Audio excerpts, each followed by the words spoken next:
Howdy, I'm Keely Knutsony, And I'm Mariah Malone. and I'm going to give a brief summary of my last 6 months of life if I had a terminal illness.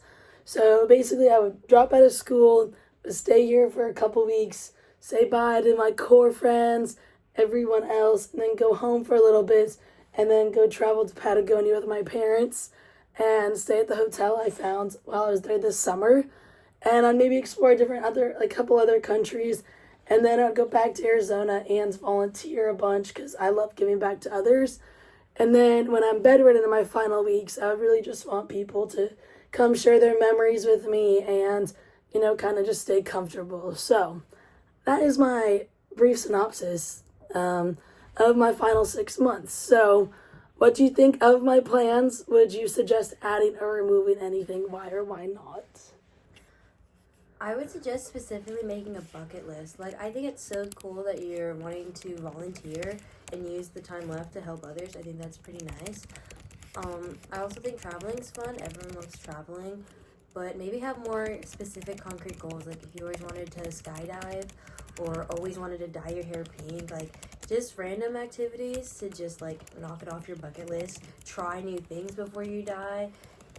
Most of it just seems like a normal, regular life, though, which is pretty nice, hanging out with family. But overall, I think it was a pretty good death plan. When you're your third month, when you're terminally ill, would you want them to pull the plug? Do you have a specific day? No, because I actually kind of mentioned it in my writing. I feel like a terminal illness is actually kind of like a peaceful death in a sense because and it helps you maintain your integrity because no one wants to die feeling ashamed or whatever, but I feel like a terminal illness, there's nothing any human can do to actually help you. So I feel like it just kind of needs to run its course. And because I don't think I'm on a plug. So I think You would just be in pain for the next essentially, months? Yeah. You're okay and just with living in pain? My last thing is, besides just living in pain for 3 months, I think that could be hard on your family to have to see you in a vegetative state. So it also have to take care of you if you can't take care of yourself. So then that could end up being a burden and leave. The last thing they would have as their memory of you would just be you at your worst versus the 3 memories of you at your best living life. Yep. Maybe you should take this class. We've learned a lot about that. And honestly, to be honest with you, right now, I didn't really think of how much of a burden it would be. I knew in the back of my head, but so I don't know. But I think my mom would still enjoy doing it because ultimately my dad would stay working. He can't take 3 months off work, so it'd give something for my mom to do. But it may not be the happiest for her. But hopefully by month 3 or my 1 month into where I can do nothing, she'd accept it more, and hopefully.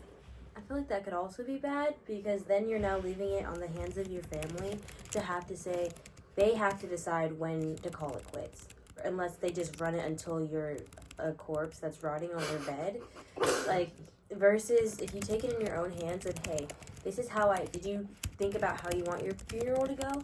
Because especially if you know how you want that you're going to die, you should plan all of that ahead of time so your family is not left wondering what would you have wanted.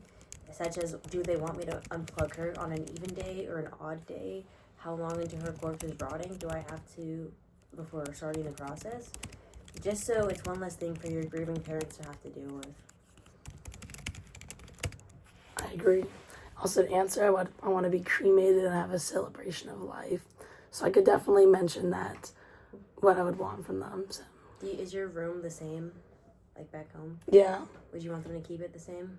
No, because I know they're going to sell the house, so they can just sell it.